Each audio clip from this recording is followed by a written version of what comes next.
Guys আজকে আমরা করতে যাচ্ছি নেপালের সবচেয়ে বড় ইউটিউবার লাকা গেমারের সাথে কালেকশন ভার্সেস। তো গাইজ পরে কালেকশন ভার্সেসে কে জিতলো ওটা তোমরা ভিডিও দেখলেই বুঝতে পারবা। है कि तुमको एक ऐसा बंडल दिखाना है जो मेरे पास नहीं होना चाहिए, ठीक है?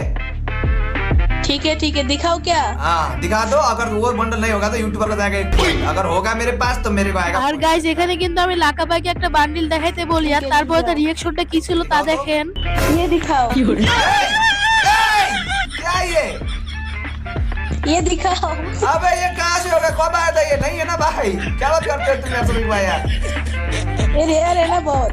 अरे भाई टेंशन हो गया यार। मैं सोचा भाई तुमको तो जीत ही लूंगा भाई यार। तुम भी यार बहुत हरा भी निकले यार। क्या दिखा दिया यार। ये तो सभी भाई नहीं है मेरे पास। तभी क्या। चलो यूट्यूबर में गया। हाँ एक पॉइंट नहीं, आप क्या कर सकते? क्या दिखा दिया भाई। এবার টিকটক থেকে বিদায় নেওয়ার পালা। তো সবাইকে জানাই গুড নাইট। ওমরের সাথে আরএস ফাইভের কোনো তুলনাই হয় না। আরএস ফাইভ হচ্ছে একটা ব্র্যান্ড। তারপর আপনাদের চ্যালেঞ্জটা নিলাম, ওমরের ভালোবাসার মানুষগুলা ক্ষমতা থাকলে এই ভিডিওতে আরএস ফাইভকে হারাইয়া তুঙ্গ ওমরে জিতায় দেখাও, দেখি তুঙ্গ আর তুঙ্গ ব্র্যান্ডের কত ক্ষমতা। A jest padarem burgą, są tanczyk z czarnym delfinem i w życiu.